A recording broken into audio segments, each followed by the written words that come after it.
Please be seated. As Lexi said, a quick update. I'm still Zach Parrish, and to the best of my knowledge, I'm still serving on your behalf as the pastor of Lutheran Campus Ministry at the University of Colorado. And it's there that I work to support a community of students along with St. Aidan's Episcopal Church that we call Bread and Belonging. It's good to be with you all.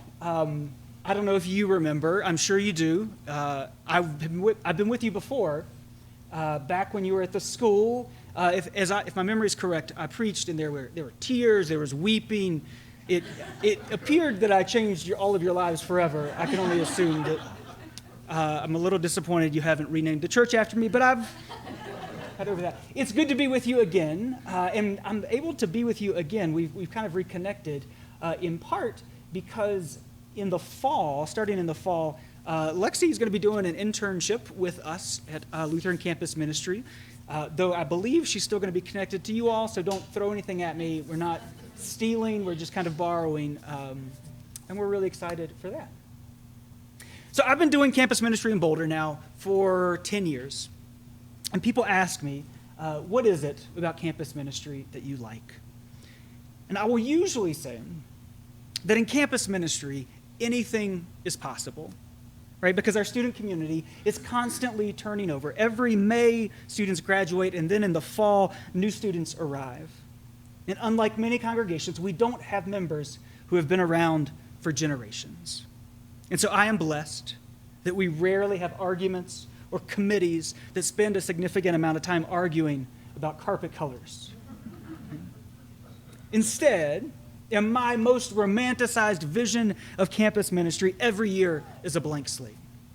So whenever a wild idea pops into our heads, whether it's a Bob Ross night where we frantically try to keep pace with PBS's Mystic Master, I am convinced, because we did this once, that Bob Ross is not a painter, he is a magician, because if you try to keep up with him, it's not relaxing like watching. It's very stressful. Or, if we want to have a weekend retreat on sex, dating, and relationships, we do that, right? Or if we think the thing we should do is to give away hundreds of succulents at the student involvement fair, that's what we're going to do. I rejoice. And personally, I thrive with the flexibility and freedom that allows us to so quickly follow the call of God, no matter the direction in which it leads. But I must confess, this vision is a little romanticized. Campus ministry is not always as flexible and dynamic as I'd like to think, but that's not necessarily a bad thing. See, one of the gifts that we have to offer young adults is stability. The students who arrive each fall are people who, for the first time, have left behind their families, their churches, their communities of support in order to build a new life for themselves in Boulder. And for these students, everything is changing. All of the small routine that as adults we come to count on, they are swept away. And so every day is a new day with new and unexpected challenges. And when students are starved of the things they can count on, our ability to be there, to be the cornerstone above which the morning stars of their collegiate experience sing, is invaluable. I first learned this during my seminary internship. In seminary, I did a 12-month internship at the Lutheran and Episcopal Campus Ministry at the University of Tennessee. And at that point, after 2 years of seminary education, expert in liturgical design, and I had the certainty in my skills that only a graduate student can muster. And during the season of Advent, I was given permission by the Episcopal priest who was in charge of the ministry that I could design that season's liturgy. And one of the things that I wanted to do, my genius, brilliant idea, was I was going to take the pews that normally face towards the front, just like we are here with the altar at the front, and you ready? Your minds are going to explode. So turn them so they faced each other in a classical choral style. It was going to change everybody's world. And they let me do it, right? My idea was we had this long middle aisle. We'd put the altar in the middle, the font at one end, and the ambo, the lectern, at the other. I was excited. I was very proud of my liturgical creativity and that I had been empowered to implement it. And so one day in November, I went about rearranging the chapel. The pews weren't bolted down, so I could get them moved around pretty easily by myself. The baptismal font was already where it needed to be. I set up a small altar in the middle, and all that was left was to move the pulpit. It was a campus ministry pulpit. Okay, so it wasn't the world's nicest pulpit. It was fine. It was a glorified, simple wooden lectern with a marble top, loosely bolted to the top. It was a little unwieldy, and it was a little heavier than I thought it was going to be as I picked it up and I slowly started to work it down the stairs. And it was as I was doing that Dan saw me. Now, Dan was a super duper senior. He was on at least his 5th year and had spent all of those years living in the campus ministry center. And he was a little gruff.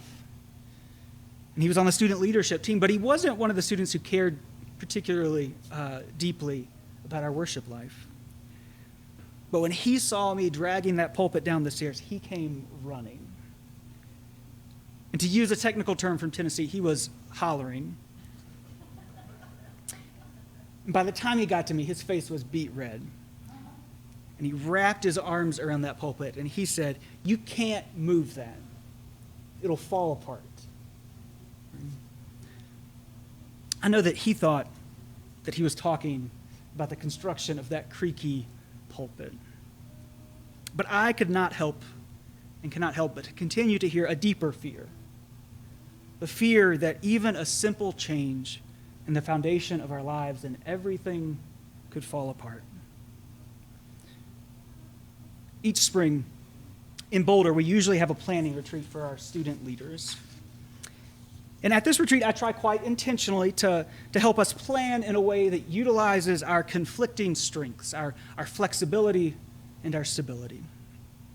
And when we sit down with our big white sticky notes all over the walls to start drawing up plans for the new year, I tell students that we can do anything we want. Whatever it is that you want to do, my job is to help you do it. How we've done things is not how we have to do things, right? Like most churches, how we've always done things is not, in fact, how we've always done things. I tell them everything is up for conversation, except for one thing. We can try and we will fail at everything, but I promise you that on Tuesday nights at 6 o'clock, our staff will make sure dinner happens. It's the main thing we do and we have always done. Tuesday night at 6 o'clock at St. Aidan's Episcopal Church, you can get a home-cooked meal. That's the one thing that I won't let fail. That's the non-negotiable thing. This is the foundation around which we will build our community. On a Wednesday morning, sometime in the March of 2020, I received a text from the university that effectively ended the spring semester. Students went home, group gatherings were banned, and over that summer, our staff worked to plan an unplannable fall. And in that, we recommitted to the stability that has always been at the heart of our ministry. We said that no matter what, there would be an outdoor, socially distanced dinner every Tuesday night in the fall of 2020. And that's what we did. And I am proud of that work, even if God decided to test us rather quickly with a measurable snow event on the second Tuesday of September. That was then followed by a month-long lockdown that only applied to 18 to 22-year-olds in the city of Boulder. So we pivoted, we did dinner delivery. We delivered over 200 meals to students. And in November, our dark and cold meals continued on the patio at St. Aidan's. No matter what happened all semester, we kept the one thing stable that we promised was going to be stable. But as the spring approached, we wisely were forced to change. We were forced to change the one thing that I promised students would not change. It was the right choice.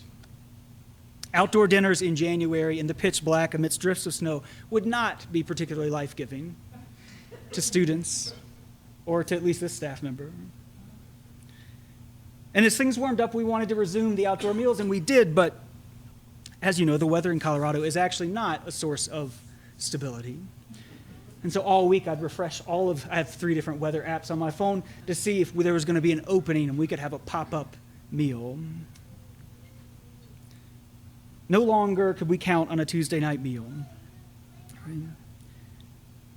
While this was not the ministry that it had been, it still was so very good to gather in person with our students this spring. One of the things that we sometimes fail to comprehend about the ancients is their utter fear of water. I've done the research, and back in the ancient Near East, it turns out there was no ancient version of Waterworld. There were no kneeboards pulled by ski boats, and worst of all, there is absolutely no archaeological evidence for boogie boards. Water for them was not seen as a source of fun or recreation. Rather, water was a force over which they had no control, and yet it had absolute control over them. And the way they experienced that control was almost entirely bad. Right? Floods and drought meant people died. Right? The disciples' fear that they're in a storm on a boat is entirely justified. They don't have life jackets. It was a regular event for people who were fishing to get caught in a small storm, fall out of a boat, and drown. There's a reason that the Bible starts, first line of the Bible, anybody? The wind sweeps across the face of the deep. Right?